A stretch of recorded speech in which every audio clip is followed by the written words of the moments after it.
Georges, bonjour. Bonjour Patrick. Donc vous êtes propriétaire de la Bastide Saint-Georges ici à Fort-Calquier avec votre femme Virginia.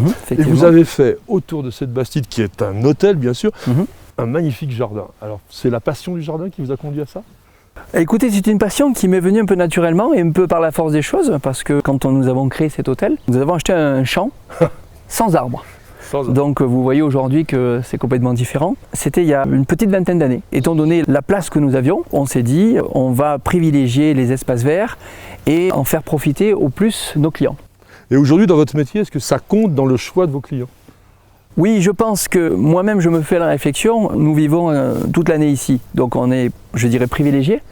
Mais je me suis mis à la place des clients qui habitent dans les grandes villes. Ces personnes n'ont pas envie de se retrouver enfermées au deuxième étage avec un balcon ou autre. Et on s'est dit il faut privilégier l'espace vert, les petits jardins où on peut vraiment profiter de la Provence, de sa nature généreuse.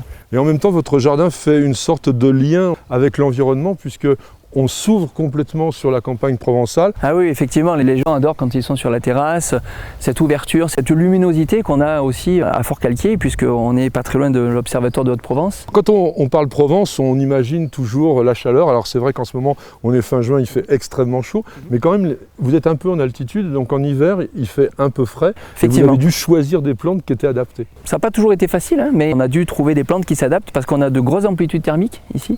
On peut avoir des hivers très froids. On a eu vu jusqu'à moins 14 degrés, donc il faut des plantes qui résistent. Les oliviers résistent, mais certaines variétés. Donc on a perdu des variétés au départ parce qu'elles n'étaient pas forcément adaptées au climat, même si elles nous plaisaient. Donc c'est pour ça qu'ici on voit à la fois des végétaux qu'on va trouver pratiquement dans toutes les régions. On a des saules-pleureurs, on a des marronniers, on a des photinia. Et donc les oliviers. En revanche, il n'y a pas de bougainvilliers, il n'y a pas de laurier rose, il n'y a pas de toutes ces plantes qui sont vraiment frileuses. Oui, tout à fait. On a essayé et malheureusement, elles ne sont plus là pour en témoigner. Georges, je suis totalement admiratif de votre pelouse parce que c'est une culture délicate. On n'est pas dans la région idéale pour avoir un gazon comme ça. Alors quel est votre secret ? Le secret, c'est déjà au départ une bonne préparation de sol, mais ensuite l'arrosage de manière assez intense. On a de 30 à 35 degrés très souvent. Donc quotidiennement, nous arrosons notre pelouse. Et ça se passe le soir, à la fraîche ? Effectivement, de 21h à 5h du matin. Pour préserver justement l'humidité des sols en pleine journée. Alors il y a tout un système bien sûr d'arrosage automatique enterré avec des sprinklers qui se lèvent, qui arrosent la pelouse. Et on va dire oui, mais alors il va gâcher beaucoup d'eau, etc. Vous bénéficiez en fait d'une réserve pratiquement. Effectivement, nous avons la chance d'être entourés dans les Alpes d'Haute-Provence de montagnes qui récupèrent beaucoup de la fonte des neiges. Et naturellement, nous avons quand même pas mal de précipitations dues au relief. Et nous avons une région qui ne manque absolument pas d'eau. Votre femme Virginia, elle me disait qu'au début, lorsque le semis a été fait, vous étiez tous les jours à arracher manuellement les herbes indésirables. Effectivement, beaucoup de mauvaises herbes. Je passais mes soirées à arracher ces mauvaises herbes pour avoir une pelouse le mieux possible pour nos clients. On voit maintenant qu'on a un tapis vert très très uniforme. Est-ce qu'il y a d'autres entretiens que vous faites ? Oui, régulièrement, il faut des traitements avec des engrais. Vous faites de la scarification. Scarification, effectivement. Voilà. La scarification, ça sert à retirer ce qu'on appelle le chaume. Parce que sur la touffe de gazon, vous avez systématiquement les brins de la base qui jaunissent et puis le scarificateur, lui, va les extirper et ça redonne la verdeur à la pelouse. Tout à fait, ça la régénère et c'est important. Et au niveau fertilisation ? Un engrais de gazon, tout simplement, de temps en temps, mais pas plus que ça. Et vous tondez en ramassant en revanche ? Alors non, nous ne tondons pas en ramassant, nous faisons du mulching. On a une pelouse parfaite et les brins d'herbe qui ont été coupés sont revenus à l'intérieur même de la pelouse et on voit strictement rien. Georges, nous sommes dans le pays de l'olivier et vous avez des oliviers en grand nombre dans le jardin qui sont taillés. Ce n'est pas la forme naturelle de l'olivier, mais vous avez une très bonne raison pour les avoir taillés comme cela. Effectivement, nous voulions donner une forme un peu architecturale de ce jardin, avec une certaine modernité, je dirais.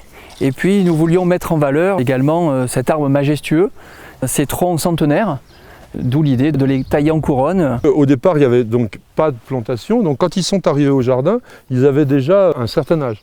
Oui, ce sont des oliviers qui ont entre 250 et 350 ans. Nous avons dû, à l'arrachage, les tailler fortement et leur redonner la forme qu'ils ont aujourd'hui.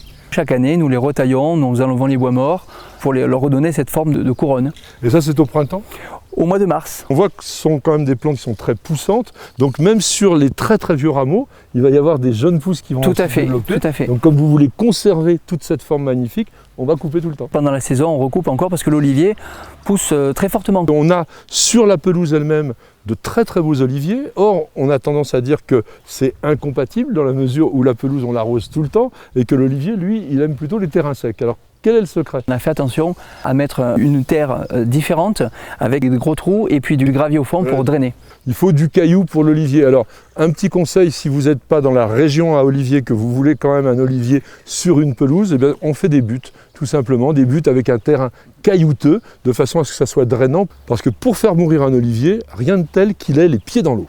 Georges, nous voilà dans une partie beaucoup plus structurée. On s'est rapproché des chambres qui restent discrètes parce qu'elles sont protégées par des haies de photinia. Cet aspect de double couleur, rouge et vert, que peu de monde connaissait quand nous l'avons planté. C'est très agréable avec ces floraisons au printemps blanches qui donnent cet éclat au jardin. C'est l'idée de la Provence, la tonnelle, la terrasse, l'ombrage et un peu de fraîcheur. On a ces photinia bien structuré, et puis à côté, bien sûr, vous avez eu l'idée de rester dans l'idée un peu à la française, avec une bordure de buis, et puis devant nous, on a des ligustrum de l'Avaianum. Moi, je voulais créer une ambiance un peu de jardin à la française, étant donné que nous avons des allées un petit peu partout, je voulais ponctuer à chaque passage et donner un peu de hauteur aussi au jardin, avec ce buis qui longe nos allées. C'est vrai que ligustrum de l'Avaianum est certainement la plante la plus facile à sculpter en boule.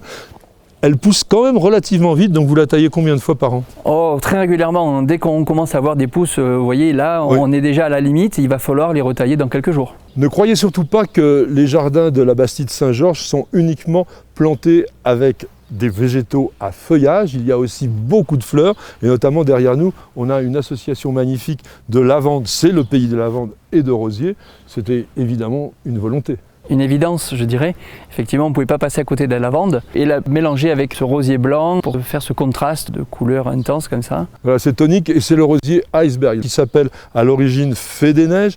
Création de Cordès en 1958. C'est le meilleur rosier blanc pour les pays chauds. Effectivement, on a privilégié ce rosier parce qu'il fleurit du mois de mai jusqu'au mois d'octobre avec une intense floraison qui est remarquable. Et avec surtout une couleur qui ne passe pas au soleil, et ça c'est extrêmement rare sur les rosiers blancs. Alors je parlais des fleurs que l'on voit maintenant, mais vous êtes en pleine plantation, le jardin va s'étoffer avec des nouvelles plantes. Effectivement, on a privilégié de nouvelles plantes qu'on n'avait pas l'habitude de planter jusqu'à présent, qui est l'agapanthe, bleue et blanche, des escalonias aussi, et puis nous avons tenté la lavande anglaise, bien qu'on sait qu'elle est plus fragile au froid, avec une floraison plus longue. Si vous venez en Haute-Provence, donc nous sommes à Fort-Calquier, c'est tout près de Manosque, c'est pas loin de Digne-les-Bains, c'est vraiment dans le pays de Valençol où il y a les meilleures lavandes, eh bien n'hésitez pas, une halte à la fois reposante, magnifique au niveau du paysage et du jardin comme on vient de vous montrer, mais aussi pour vous faire un petit plaisir gourmand, ça s'appelle la Bastide de Saint-Georges. Vous appréciez nos vidéos, vous regardez régulièrement nos émissions Découverte Jardin et Jardiner, ça fait du bien. Alors n'hésitez surtout pas à vous abonner. Il suffit de cliquer sur la cloche et vous serez tenu au courant de toutes nos mises en ligne, et ceci totalement gratuitement. Et sachez également qu'il existe un site internet sur lequel il y a énormément d'informations, de réponses à vos questions, de dictons et de citations. Alors www.newsjardin.tv, c'est la bonne adresse.